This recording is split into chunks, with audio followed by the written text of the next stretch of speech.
Turning a shredder into a SlowPoke. That's the topic of this video. And to demonstrate exactly how we do that, we're going to use a fairly well-known song, Eddie Van Halen's Ice Cream Man. The solo section really flies, and if you aren't familiar with it, let's go ahead and take a quick listen.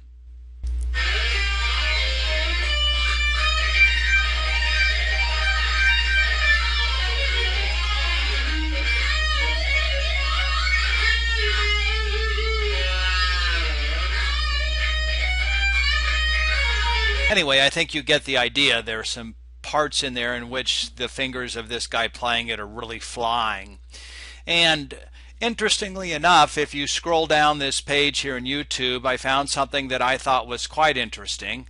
And that is that someone's asking him how he learned this. And the person that posted the video saying here, right here, "No tabs, it was all ear. I learned this 30 years ago by putting the needle on the vinyl, listening, picking the needle up and trying to play it again, putting the needle back down on the vinyl and repeating it until I nailed it." So that's quite a tedious way, and you have to applaud this guy for the effort that he put into it. But we're going to show you how you can do the same thing in Song Surgeon without having to pick that needle up and put that needle down, and with being able to slow this thing down, so instead of a shredder you have indeed someone who's going at slow speed. So the first thing we're going to do here is we're going to use Song Surgeon's sniffer technology to download this video. And as you can see, since it's been playing, we've detected a link for it. We simply click download only here. We give it a name like Ice Cream Man, and we click save, and it will start the download process. And I've already done this because I wanted just to save a little bit of time, so I've downloaded this to the computer. And now that we've done that, let's just close these windows and let's go to Song Surgeon. And here it is. I have this same file loaded. Here it is up here, icecreamman.wave. This is exactly what we heard, and now we're going to go ahead and slow it down. Okay, the first thing we're going to do then is we're going to zoom in a little bit. I can tell you from listening to this that after this 50-second time point right here, that the rest of this is sort of commentary in which he describes how to learn to play this. So for purposes of this demonstration, we really don't need that. So I'm going to zoom in to, say 20 seconds, and then let's just pull this back out a little bit. Here you can see then the first 50 seconds or so that are on the screen, and this is the part that is all Eddie Van Halen's solo here for Ice Cream Man. So first thing we can do is we can actually set up loop points at the beginning and the end of this, but I want to focus not on the 50 seconds but on a smaller piece of this so we can show you how to slow it down and indeed let you listen to it as it's being slowed down. Okay, so I've identified approximately a 9-second segment here that I want to focus in on. So let's go ahead and zoom in a little more. Let's say zoom into 20 seconds, and that allows us to see a little more clearly where we are. Let's listen to this. I'm going to bump it back to the beginning loop.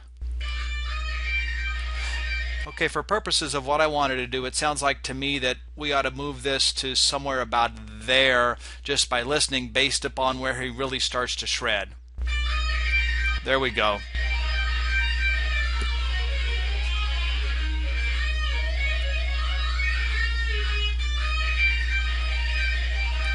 There's no magic here. I just want to demonstrate how we can slow this down. So we've set loops up. So the first thing we can say is where the other gentleman was talking about the fact that he had to, put the needle on the vinyl, listen, pick it back up, put it back down, and do that many, many times. Well, here you've got loop points set up, and it will loop continuously forever for you if you want it to. So that's the one thing that we can do that he couldn't do. The other thing we can do with this loop is that we can set a whole bunch of parameters on it. If we go here and we select the edit button, we can have it loop continuously, we can have it loop once or twice, we can have it loop 10 times, we can specify how many loops we want. We can also specify a delay at the end of it. So if you need time to regroup before it starts to play again, we could put in 10 seconds or whatever we want, and it would hit the end of the loop, it would pause for that amount of time, and then it would start to play again. So we can do all of those things, which he didn't have the ability to do when he was learning this from using the old needle and vinyl. Now the next, and of course the biggest thing here we're going to do is we're going to slow this sucker down. So here it's playing. We're going to go down to 50 for starters.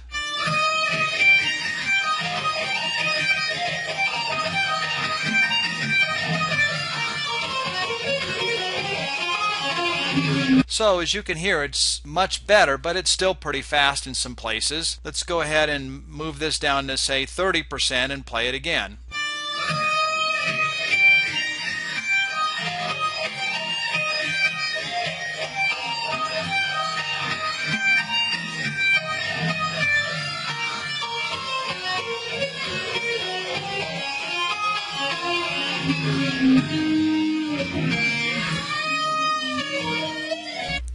And now let's move it to 20% and take a listen.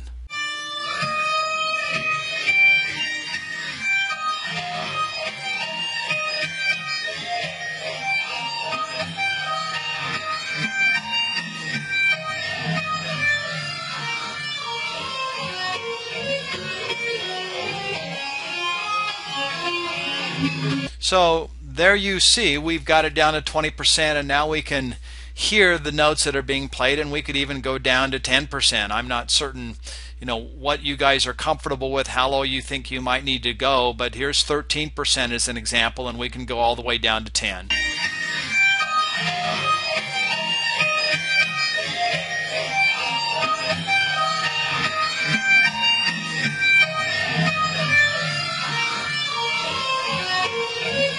I think you can see how this can be a tremendous help. You're taking something that's at shred speed and you're slowing it down to where you can actually hear what he's playing. And like the guy that recorded this video, you've got the benefit of using something that can slow it down. You've got the benefit of something that will allow you to set loop points and to loop this continuously, so you don't have to deal with starting and stopping a tape or an old LP or even a CD. This is something that you can load into Song Surgeon and you can slow it down, and it will greatly help you learn songs of all kinds, but especially those that are so fast that you have a hard time hearing what's going on.